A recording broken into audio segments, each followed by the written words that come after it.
Hello everyone, welcome back. My name is Shivam और आज की वीडियो में हम करने वाले हैं कंप्यूटर पीवाईक्यूज़ का पार्ट 7।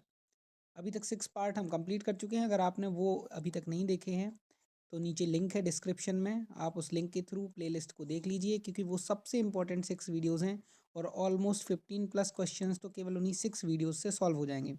उन 6 वीडियोज़ में हमने सारे KVS, EMRS और NVS की हर पोस्ट के PYQs हमने कर लिए थे। और अब बारी है हमारी किसकी करने की, जो रेलवे, बैंक और SSC में PYQs आए हैं विभिन्न टॉपिक से, जो कि KVS में जो हमारे कॉमन हैं, तो उनको हम करेंगे। थोड़ी सी लंबी हो सकती है वीडियो, लेकिन बस 4 वीडियोज़ और आपके ICT ये समझिए कि 100% कंप्लीट हो गई है ना। एटलीस्ट 18 प्लस क्वेश्चंस आप सॉल्व कर पाएंगे, है ना। चलिए शुरू करते हैं। हाँ, और शुरू करने से पहले आप टेलीग्राम चैनल पर इसको सब्सक्राइब कर लीजिए, है ना। यहाँ आपको इम्पोर्टेंट अपडेट्स मिलती रहेंगी और फ्री KVS कंटेंट चाहिए हो आपको इसी तरह का, तो आप हमारे चैनल को सब्सक्राइब कर लीजिए। और अगर आपको फ्री मॉक टेस्ट देना है तो टीचमेंट ऐप डाउनलोड कर लीजिए। थोड़ा सा टाइम लगता है डाउनलोड करने के बाद। ये ID डालिए क्लासरूम में, मैं एक्सेप्ट करूँगा, थोड़ा सा समय लगेगा आपको, और उसके बाद आप फ्री मॉक टेस्ट दे सकते हैं। अभी ऑलमोस्ट 5 मॉक टेस्ट लाइव हैं और एक और संडे को कल आ जाएगा, तो 6 मॉक टेस्ट आपको देने मिल जाएंगे, 6 के 6 लाइव हैं। ओके, चलिए शुरू करते हैं। देखिए, प्रश्न इंग्लिश में ही है और मैं इसको हिंदी में ट्रांसलेट करता जाऊंगा। आप प्लीज़ डिमांड मत करिए कि हिंदी में लेके आइएगा, उसमें बहुत मेहनत लगती है। शुरू करते हैं। A collection of unprocessed item, ऐसे आइटम जो अनप्रोसेस्ड है, रॉ है, वो डेटा कहलाता है। ठीक है, SBI PO में आया था। नेक्स्ट है, which among the following cycle consist, किस साइकिल में ये सारी चीज़ें होती हैं। इनपुट होती है, फिर प्रोसेसिंग होती है, फिर आउटपुट होती है, फिर उसका स्टोरेज किया जाता है। तो उसको एक्चुअली बोलते हैं कि इन्फॉर्मेशन साइकिल, बट इन्फॉर्मेशन इसमें ऑप्शन नहीं है, तो हम डेटा साइकिल बोलेंगे, है ना। डेटा प्रोसेसिंग साइकिल, सबसे पहले हम डेटा को इनपुट करेंगे, फिर प्रोसेस होगा, फिर आउटपुट मिलेगा, फिर हम उसको स्टोर कर लेंगे। Next question is, dash is data that has been organised and presented in a meaningful fashion. Meaningful fashion में वो डेटा जो मीनिंगफुल फैशन में ऑर्गेनाइज कर दिया जाए, वो इन्फॉर्मेशन कहलाता है ना। अगर डेटा की मीनिंग आ जाए तो वो इन्फॉर्मेशन कहने लगती है। डेटा और इन्फॉर्मेशन जिसको used to run the computer, computer को रन कराने के लिए जिस डेटा या इन्फॉर्मेशन की ज़रूरत पड़ती है, वो है क्या? वो एक्चुअल में एक सॉफ्टवेयर होता है। कंप्यूटर इनमें से क्या नहीं कर सकता? तो केक नहीं बना सकता, है ना। अब तो वो भी कर सकता है एक्चुअल में। Part number, description, number of parts ordered are example, ये किसके एग्जाम्पल हैं? तो मान लीजिए आपको अमेजोन से कुछ ऑर्डर करना है, बल्क ऑर्डरिंग कर रहे हैं आप, जेम पोर्टल पे कहीं भी ऑर्डर कर रहे हैं, तो आप पार्ट नंबर डालेंगे, डिस्क्रिप्शन डालेंगे, तो आप इनपुट दे रहे हो ना उस कंप्यूटर को, तो ये इनपुट के पार्ट हैं। नेक्स्ट क्वेश्चन है कि फर्स्ट जनरेशन कंप्यूटर्स हैं, उन्होंने किस तरह की लैंग्वेज यूज़ की? तो उन्होंने मशीन लैंग्वेज यूज़ की केवल, है ना, ऑप्शन 1। नेक्स्ट है, speed of first generation computer, computer जो फर्स्ट जनरेशन के थे उनकी स्पीड मिली सेकेंड्स में मापी जाती थी, है ना। अब तो हम सीधा नैनो पे पहुंच गए, सुपर कंप्यूटर, है ना। तो ये शुरुआत के थे जो मिली स्पीड में, मिली सेकेंड में। नेक्स्ट है कि टाइम शेयरिंग कब, कौन सी जनरेशन में पॉसिबल हो पाया? तो थर्ड जनरेशन में। और IC कब आए थे? वो भी थर्ड जनरेशन में आए थे, इंटीग्रेटेड सर्किट, है ना। ये क्वेश्चन जरूर आ सकते हैं हिस्ट्री ऑफ कंप्यूटर में से। पहला वैक्यूम ट्यूब होता, फिर उसके बाद क्या आए थे? ट्रांजिस्टर्स, फिर आए थे IC, है ना। उसमें भी फिर ULSI, VLSI, है ना, वेरी लार्ज, अल्ट्रा लार्ज, इस तरह उसके बाद आए। नेक्स्ट क्वेश्चन है कि चिप एक कॉमन निकनेम है किसका? तो IC को बोलते हैं चिप, है ना, इंटीग्रेटेड सर्किट। और जो थर्ड जनरेशन कंप्यूटर थे उनमें क्या थे? तो उनमें IC थे। नेक्स्ट है कि पहला ऐसा कंप्यूटर जिसमें स्टोरेज सिस्टम आ पाया, वो है EDSAC, S for storage, electronic delay storage automatic computer, है ना। नेक्स्ट है first general purpose computer, electronic computer जैसा, वो था यूनिवैक।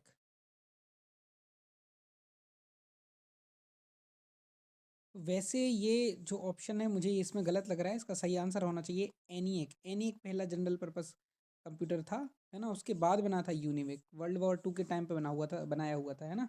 तो इसका आंसर एक्चुअली होना चाहिए none of these. Next question कहता है कि डेस्कटॉप और पर्सनल कंप्यूटर किस नाम से भी जाने जाते हैं? तो माइक्रो कंप्यूटर के नाम से भी जाने जाते हैं। नेक्स्ट है कि इनमें से क्या हैंड हेल्ड, मतलब हाथ में, हेल्ड मतलब पकड़ना, है ना।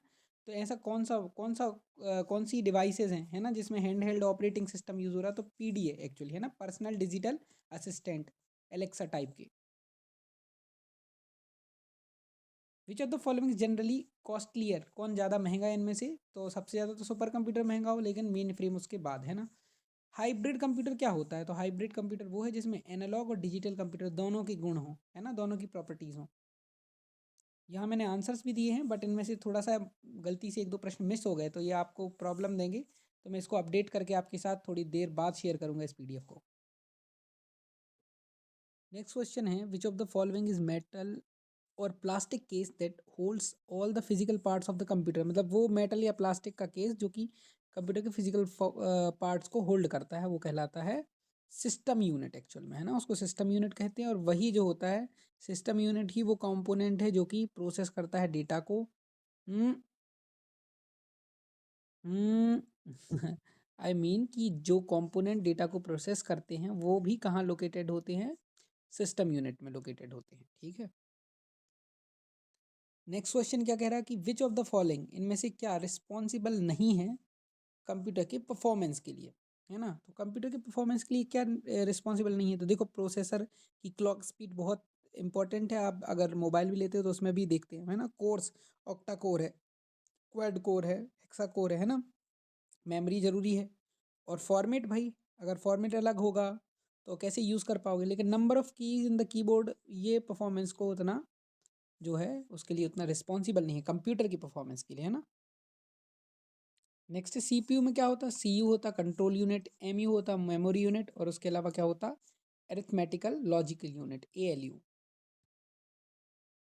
नेक्स्ट कहता है कि रिस्पॉन्सिबिलिटी क्या है लॉजिकल यूनिट की एक कंप्यूटर में? तो नंबर्स को कंपेयर करना, नाम ही लॉजिक, तो लॉजिक्स लगा के ही आप कंपेयर कर पाओगे ना, है ना।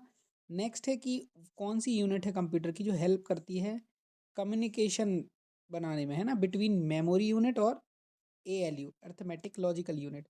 तो वो होता है कंट्रोल यूनिट, सीयू, जिसको सीसीयू भी कह देते, सेंट्रल कंट्रोल यूनिट, है ना, तो सीयू। नेक्स्ट कह रहा है कि कैलकुलेटिंग कंपेयरिंग के लिए क्या यूज़ होता है? तो एएल यूज़ होता है। फिर से आपको पिक करना है जो कि लॉजिकल ऑपरेशंस या कंपैरिजन कर रहा है, तो वो भी एएलयू करता है। नेक्स्ट एएलयू का full form arithmetic logical unit, logic unit, है ना, एएलयू। नेक्स्ट क्वेश्चन क्या कह रहा है, which of the following is an important circuitry in a computer system that directs operation of the processor?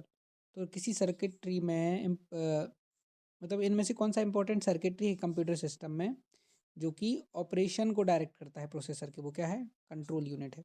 Next है वो part जो कि कोऑर्डिनेट करता है सारे फंक्शन को, वो भी क्या होता है? कंट्रोल यूनिट होता है। नेक्स्ट है कि कंट्रोल यूनिट कंट्रोल करता है दूसरी यूनिट्स को, कैसे? कंट्रोल सिग्नल को जनरेट करके। नेक्स्ट है कि जो सीपीयू, मेमोरी और दूसरी पेरिफेरल्स जैसे माउस, कीबोर्ड, इनके बीच में कम्युनिकेशन लाइन जो जुड़ी हुई है उसको क्या बोलते हैं? उसको बस बोलते हैं। इनमें से क्या कंप्यूटर का इंटीग्रल माने अभिन्न अंग नहीं है? तो क्या अभिन्न अंग नहीं है? तो इसका आंसर, वैसे तो ये भी अभिन्न अंग नहीं है एक्चुअल में, कहा जाए क्या, माउस भी नहीं है, बिना माउस के भी काम कई बार चल जाता है, बट यहाँ यूपीएस आंसर होगा इनमें से, है ना। जितनी भी पेरिफेरल डिवाइस हैं वो एक्चुअल में अभिन्न अंग नहीं होना चाहिए। एक ऐसी डिवाइस जो कि not only provides surge protection, ना केवल एकदम से आपका जो है वो प्रोटेक्शन देती है आपको, but also furnishes the computer with battery backup power during a power outreach, तो वो उसको क्या बोलते हैं? यूपीएस बोलते हैं, uninterruptible power supply, UPS. Next है कोई भी कंपोनेंट जो आप देख सकते हो, छू सकते हो, क्या होता है? हार्डवेयर। इनमें से क्या हार्डवेयर नहीं है? तो जावा एक प्रोग्रामिंग लैंग्वेज है, हार्डवेयर नहीं है। नेक्स्ट, एक ऐसी डिवाइस जो कि हार्डवेयर कंपोनेंट कोई भी जो डेटा एंटर और इंस्ट्रक्शन देने के काम में आ रही, वो है इनपुट डिवाइस। ये तो सारे इजी क्वेश्चन ही अभी तक इनमें से, लेकिन मैं ऐसा कर रहा हूँ कि एक भी प्रश्न आपको छूटे नहीं, है ना। तो टेक्स्ट एंटर करने के लिए क्या यूज़ करोगे? कीबोर्ड। कौन सी कीबोर्ड, कौन सी कीज़ टॉगल कीज़ हैं? तो टॉगल कीज़ मैं आपको बता चुका हूँ, जो एक बार दबाने पर और दूसरी बार दबाने पर ऑपोजिट काम करें, है ना। जैसे कैप्स लॉक, एक बार दबाओगे तो कैपिटल लेटर, फिर दबाओगे तो स्मॉल लेटर्स। नेक्स्ट है you can use the tab की। टैब की के लिए क्या कर सकते हो आप? इंडेंट करने के लिए paragraph, move the cursor down the screen, both 1 and 2। तो इसका आंसर क्या होगा? तो इसका आंसर होगा दोनों कर सकता है कर्सर, है ना। कर्सर से मतलब टैब, टैब से कर्सर भी आगे क्या हो जाता है, थोड़ी थोड़ी दूर खिसक जाता है, और पैराग्राफ को आप इंडेंट कर सकते हैं। नेक्स्ट है कि जो कीबोर्ड होता है जिसमें जो ये चार कीज़ होती है, लेफ्ट राइट अप डाउन, है ना, ये क्या फैसिलिटेट करती हैं? क्या डिलीट कर सकती है डेटा को? नहीं। पेज स्क्रॉल कर सकती हैं डॉक्यूमेंट को? बिल्कुल। और लॉन्च कर सकती स्टार्ट मेन्यू को? स्टार्ट मेन्यू के लिए तो हमारे पास होता है स्टार्ट बटन अलग से। और सर्च या हेल्प इनिशिएट कर सकती है? नहीं। कंट्रोलिंग रैम ये सब कुछ नहीं करती है ना। नेक्स्ट है शिफ्ट कंट्रोल ऑल्ट, क्या कहलाती हैं? ये कहलाती हैं मॉडिफायर कीज, क्योंकि ये दूसरी कीज के फंक्शन को मॉडिफाई कर देती हैं। नेक्स्ट है माउस, क्या है? तो माउस इनपुट डिवाइस है। नेक्स्ट है पॉइंटिंग ड्रॉ डिवाइस, क्या है? माउस है। पहला माउस किसने बनाया था? तो डगलस एंजलबर्ट ने बनाया था। कीबोर्ड और माउस इनपुट डिवाइस के एग्जाम्पल हैं। बेस्ट पोजीशन क्या है माउस को ऑपरेट करने की? तो जो टेल है वो यूजर से दूर होना चाहिए, है ना। टेल मतलब ऐसे समझ लो कि माउस ऐसे पकड़े तो ये टेल वाला हिस्सा हो गया, ये उसका हेड हो गया, इस पे ये दो बटन है ना, और एक स्क्रॉल व्हील है। नेक्स्ट कहता है कि जो मिडिल बटन है कह का माउस का, थर्ड बटन के रूप में भी उसको यूज कर सकते हैं प्रेस करके, वो स्क्रॉल व्हील कहलाता है। ट्रैक बॉल क्या है? तो ट्रैक बॉल भी इनपुट डिवाइस है, बिल्कुल माउस की तरह ही होती है, जिसमें ऊपर एक बॉल होती है जिसको आप उस पर अपनी उंगली फेर कर माउस की तरह उसको यूज कर सकते हैं। जॉयस्टिक क्या है? कंप्यूटर गेमिंग डिवाइस है। जो प्रिंटेड लाइन के पैटर्न्स होते हैं प्रोडक्ट्स पे वो क्या होते हैं? है ना, बार कोड कहलाते हैं। एक ऑप्टिकल डिवाइस जो कि पेंसिल के मार्क को रीड करती है, ओएमआर कहलाती है, नाम ही उसमें आ रहा मार्क।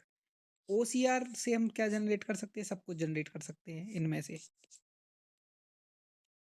ओसीआर क्या रिकॉग्नाइज कर लेता है कैरेक्टर के? तो ये कैरेक्टर के शेप को रिकॉग्नाइज करता है ना, लाइट सोर्स के through. A dash is use to read handwritten और printed text to make a digital image. तो डिजिटल इमेज बनाने के लिए जो आपके पास हैंड रिटन या प्रिंटेड है तो स्कैनर से करोगे, आप स्कैन करोगे। वो इनपुट डिवाइस जो प्रिंटेड डायग्राम कंप्यूटर में सेव करती है वो भी क्या होती है? स्कैनर ही होती है। ठीक है, ध्यान रखिएगा इनपुट डिवाइस की बात कर रहे हैं, आप प्रिंटर मत लगा देना, है ना, ये थोड़ा सा कंफ्यूजिंग क्वेश्चन है। स्कैनर क्या स्कैन करता है? पिक्चर को भी स्कैन कर लेता है और टेक्स्ट को भी। वीडियो कैप्चरिंग डिवाइस क्या है? वेब कैम है। आउटपुट डिवाइस का यूज करके आप क्या कर सकते हैं? प्रिंट या व्यू कर सकते हैं डेटा को। अब जो इस वीडियो में इजी इजी क्वेश्चन मिलेंगे मैं उनको छोड़ता जाऊंगा, है ना, पीडीएफ आपको बाद में दे दूंगा, आप उनको देखते रहिएगा। तो नेक्स्ट क्वेश्चन कह रहा है कि इमेज की स्मॉलेस्ट यूनिट क्या है? तो वो पिक्सल है। और जितना ज़्यादा रेजोल्यूशन इसका मतलब है उतनी ज़्यादा पिक्सल उतनी ही जगह में, तो क्लोजर पिक्सल है ना।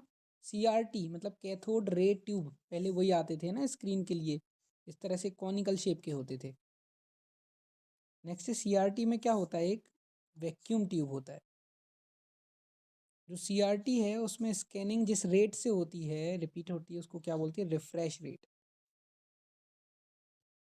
नेक्स्ट है कि यूनिट क्या है प्रिंटर की स्पीड को काउंट करने की? तो वो होती है पेजेस पर मिनट या फिर कैरेक्टर्स पर सेकंड, सीपीएस, है ना। कौन सा printer more than one character को एक टाइम में यूज़ नहीं कर सकता? तो वो होता है डॉट मैट्रिक्स प्रिंटर, क्योंकि वो डॉट्स का यूज़ करता है ना, तो वो एक कैरेक्टर का यूज़, एक कैरेक्टर से ज़्यादा प्रिंट नहीं कर पाता एक बार में। लाइन प्रिंटर की स्पीड किससे लिमिटेड हो जाती है? पेपर के मूवमेंट से, है ना। देखिएगा कि इसका आंसर कहीं ऑल ऑफ दीज तो नहीं है, है ना। मुझे इसका आंसर वन ही मिला था। नेक्स्ट है non impact printer. Non impact printer होते हैं जो रिबन का यूज़ नहीं करते, मतलब इम्पैक्ट नहीं पड़ेगा, ठप्पा टाइप का नहीं लगेगा, है ना। तो इंकजेट लेजर प्रिंटर जो प्रिंटर होता है वो नॉन इम्पैक्ट प्रिंटर होता है। लाइन प्रिंटर की स्पीड किस में स्पेसिफाइड होती है? लाइन्स पर मिनट में। लेज़र प्रिंटर, उसमें लेज़र बीम डालोगे तो वो जो सरफेस होना चाहिए वो कैसी होनी चाहिए? फोटो सेंसिटिव होना चाहिए। फोटो मतलब लाइट, लाइट के लिए सेंसिटिव होना चाहिए। तो नेक्स्ट क्वेश्चन है कि जो डेटा ट्रांसफ़र होता है सीपीयू से पेरिफेरल डिवाइसेस में, वो कैसे होता है? तो इनपुट आउटपुट पोर्ट्स के थ्रू। पैरेलल पोर्ट क्या होता है? पैरेलल पोर्ट वो जो मतलब कौन यूज़ करता है? प्रिंटर यूज़ करता है ना। एक सीरियल पोर्ट भी होता है। सीरियल पोर्ट बहुत स्लो स्पीड डेटा ट्रांसमिशन करता है, तो पैरेलल उसके हिसाब से फास्ट करता होगा। Which is not an item of hardware. Hardware आपको पता है कि हार्डवेयर क्या नहीं है। कौन सा फॉर्मेट है जो कि ऑडियो फाइल को रिड्यूस कर देता है 10th ओरिजिनल साइज़ का, है ना, और क्वालिटी भी प्रिजर्व करके रखता है, तो वो MP3 होता है। और प्रिंटर मॉनिटर क्या होते हैं? ये आपको पता है, हार्डवेयर होते हैं। कौन सी इनपुट डिवाइस यूज़र प्रोग्रामेबल है? तो इंटेलिजेंट टर्मिनल, याद रख लेना बस। इनपुट डिवाइसेस जो कि प्रोवाइड करने के काम में आती हैं, और टास्क वास्क तो इनको क्या बोलते हैं? इंस्ट्रक्शन देने के काम में आती है ना इनपुट डिवाइसेस। तो आज की वीडियो में लगभग होंगे 50 प्लस क्वेश्चंस तो हमने आराम से कर लिए होंगे। और आगे की इसी तरह की 4 वीडियोज़ और आएँगी। ये इसमें ईज़ी क्वेश्चन इसलिए थे क्योंकि अब ये शुरुआती चैप्टर के क्वेश्चन, इनपुट आउटपुट डिवाइस के क्वेश्चन तो आपको ईज़ी लगेंगे ही लगेंगे, है ना? तो लेकिन मैं कुछ भी मिस नहीं करना चाहता हूँ। हो सकता है उसमें 4 क्वेश्चंस आपको ऐसे लगे हों जो अभी आपने ना पढ़े हों। तो कम से कम वही आपको मिल रहा है, वही अच्छी बात है ना? और हमने बहुत ज़्यादा समय भी नहीं लिया है। तो thank you everyone, have a nice day.